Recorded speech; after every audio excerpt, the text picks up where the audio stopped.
Vous vous souvenez dans l'Évangile où Jésus dit « Il est un baptême dont je dois être baptisé ». C'était le baptême de sa mort. Il devait être immergé dans la mort pour nous.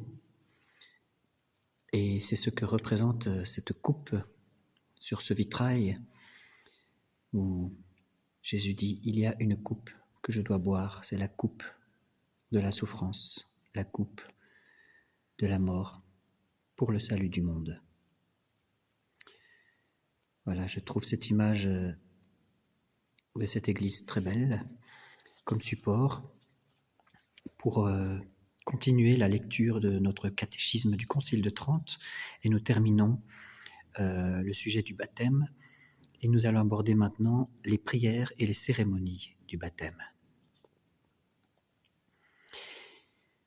Il ne nous reste plus maintenant qu'à parler en peu de mots et d'une manière claire des prières, des rites et des cérémonies du baptême.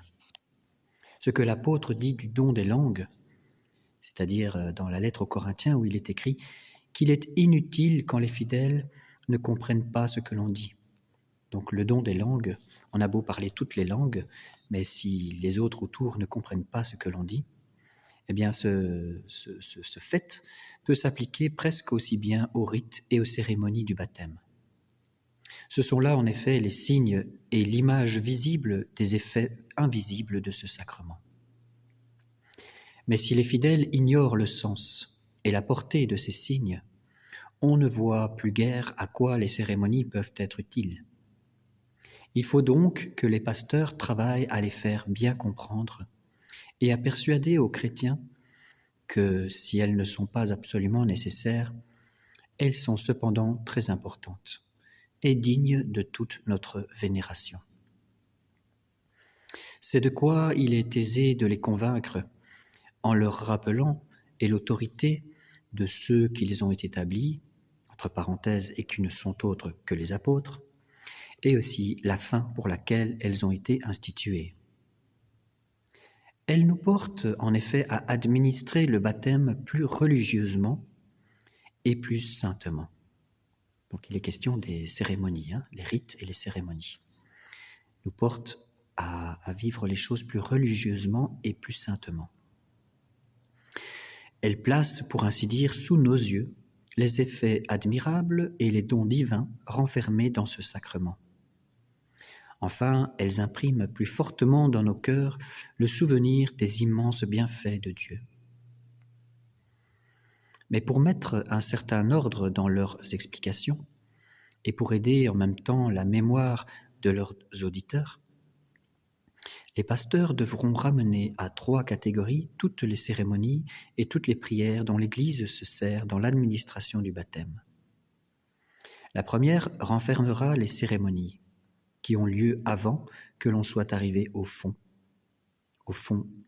F majuscule O-N-T-S. La seconde, celle qui se pratique au fond même, et la troisième, celle qui suivent l'administration du sacrement. En premier lieu, il faut préparer l'eau que l'on doit employer dans le baptême. On la consacre en y mêlant l'huile de l'onction mystique. Mais cette consécration ne se fait pas dans tous les temps. Selon la coutume de nos ancêtres, on attend pour cela certains jours des fêtes qui passent à bon droit pour les plus saints et les plus solennels de l'année.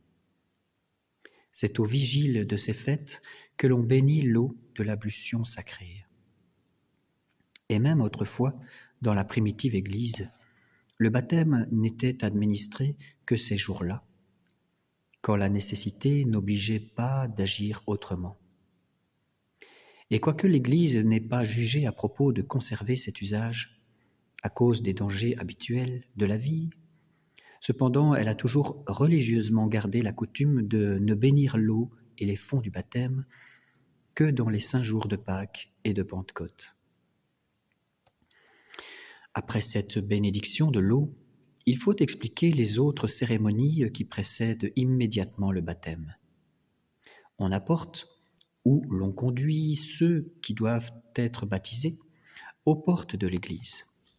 Et là, on les oblige à s'arrêter parce qu'ils sont indignes d'entrer dans la maison de Dieu, tant qu'ils n'ont pas brisé le joug de l'esclavage du péché le plus honteux, et qui ne se sont pas consacrés entièrement à notre Seigneur Jésus-Christ et à son très légitime empire ou royaume. Alors le prêtre leur demande ce qu'ils désirent de l'Église. Sur leur réponse, il les instruit d'abord de la foi chrétienne dont ils doivent faire profession au baptême. Cette instruction se fait sous forme de catéchisme. On ne peut douter que cette coutume ne soit un effet du commandement même que fit notre Sauveur aux apôtres quand il leur dit « Allez par tout le monde, enseignez toutes les nations, les baptisant au nom du Père et du Fils et du Saint-Esprit, leur apprenant et apprenez-leur à observer tout ce que je vous ai enseigné. » Ces paroles font bien voir qu'il ne faut pas administrer le baptême avant d'avoir exposé, au moins en abrégé, les principaux articles de notre sainte religion. Or, cette instruction se faisant par manière de catéchisme, c'est-à-dire par une suite de plusieurs interrogations, les réponses doivent être données par celui qui veut être baptisé, s'il est adulte, et s'il est enfant, par le répondant ou le parrain, qui s'engage solennellement pour lui. Vient ensuite l'exorcisme, qui a pour objet de chasser le démon, de détruire ses forces et d'affaiblir son pouvoir. Il consiste en prières et en formules sacrées et religieuses. À l'exorcisme se joignent d'autres cérémonies qui, pour être mystiques, n'en ont pas moins une signification propre et très claire. Ainsi, le sel que l'on met dans la bouche de celui que l'on baptise signifie évidemment que par la profession de la foi et par le don de la grâce, il va être délivré de la corruption de ses péchés, prendre le goût des œuvres saintes et aimer à se nourrir de la divine sagesse. Ensuite, on fait le signe de la croix sur son front, sur ses yeux, sur sa poitrine, sur ses épaules et sur ses oreilles, pour montrer que l'effet du baptême est d'ouvrir et de fortifier les sens, afin que le chrétien puisse recevoir Dieu en lui, comprendre ses commandements et les observer. Aussitôt, après, on lui met de la salive sur les narines et sur les oreilles, et on l'introduit aux fonts baptismaux. Cette cérémonie nous rappelle l'aveugle de l'Évangile, sur les yeux duquel notre Seigneur mit un peu de boue faite avec de la salive, et qu'il envoya ensuite se laver dans la piscine de Siloé, où il recouvra aussitôt la vue. Ainsi, telle est la vertu de l'eau sacrée du baptême, qu'elle éclaire notre âme d'une lumière céleste et lui fait comprendre la doctrine sainte du salut. Ces préliminaires achevés, on se rend au fond. Là, on accomplit encore d'autres rites et d'autres cérémonies qui comprennent en abrégé les obligations imposées aux chrétiens. D'abord, le prêtre demande par 3 fois à celui qui va être baptisé « Renoncez-vous à Satan, à toutes ses œuvres et à toutes ses pompes ?» Et à chaque demande, il répond, lui ou le parrain en son nom, « Oui, j'y renonce. » Ainsi donc, celui qui se consacre au service de Jésus-Christ doit promettre en premier lieu, avec toute la sincérité et toute la religion possible, d'abandonner le démon et le monde, et désormais de les regarder sans cesse comme ses plus cruels ennemis. Puis le prêtre l'arrête devant les fonts sacrés et lui fait cette question. « Croyez-vous en Dieu le Père Tout-Puissant ?» Il répond « Oui, j'y crois. » Interrogé de même sur chacun des autres articles du symbole, il fait une profession solennelle de foi, profession qui, avec la promesse précédente, contient certainement toutes les obligations et tous les principes de la loi chrétienne. Je fais une petite pause. Je précise que les articles du symbole, donc c'est le fameux Je crois en Dieu le Père Tout-Puissant, Créateur du ciel et de la terre, et en Jésus-Christ, son Fils unique, notre Seigneur, etc. Tous ces éléments de ce texte se retrouvent dans une série de vidéos que j'ai fait précédemment et qui sont tirées de ce même catéchisme du Concile de Trente. Vous pouvez les retrouver. Alors je continue. Mais lorsque le moment d'administrer le baptême est enfin arrivé, le prêtre lui demande s'il veut être baptisé. Sur l'affirmation qu'il en donne lui-même ou que le parrain donne en son nom, s'il ne parle pas encore, aussitôt on fait couler sur lui l'eau salutaire, au nom du Père et du Fils et du Saint-Esprit. L'homme n'avait été si justement condamné que pour avoir volontairement obéi au serpent. Ainsi, notre Seigneur n'a voulu inscrire au nombre des siens que le soldat de bonne volonté qui mériterait le salut éternel, en obéissant de son plein gré à ses divins commandements.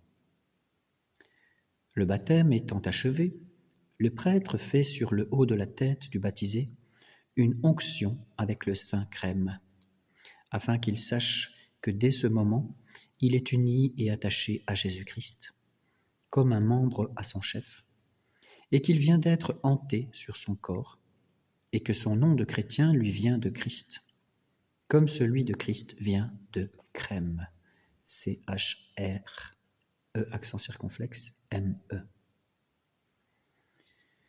Quant à la signification du saint crème, elle se révèle très bien, dit saint Ambroise, dans la prière que fait alors le prêtre.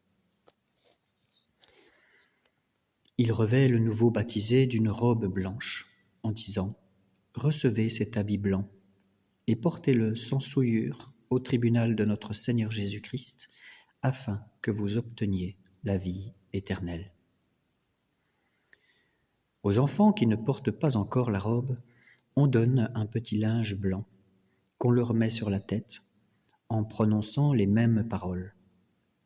Ce symbole représente tout à la fois, selon les saints docteurs, la gloire de la résurrection pour laquelle nous venons de naître par le baptême, l'éclat et la beauté dont ce sacrement orne notre âme après l'avoir purifiée des souillures du péché, et enfin l'innocence et l'intégrité des mœurs que le nouveau baptisé doit conserver toute sa vie.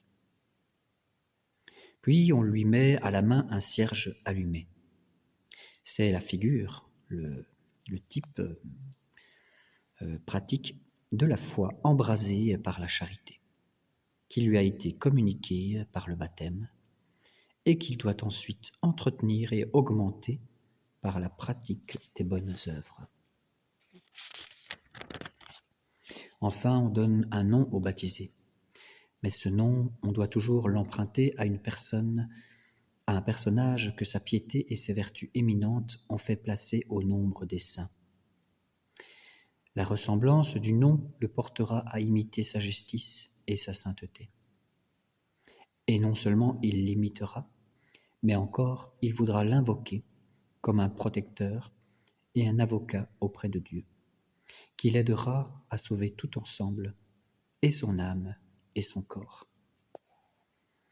On doit donc blâmer fortement ceux qui affectent de donner aux enfants des noms de personnages païens, et particulièrement de ceux qui ont été les plus impies.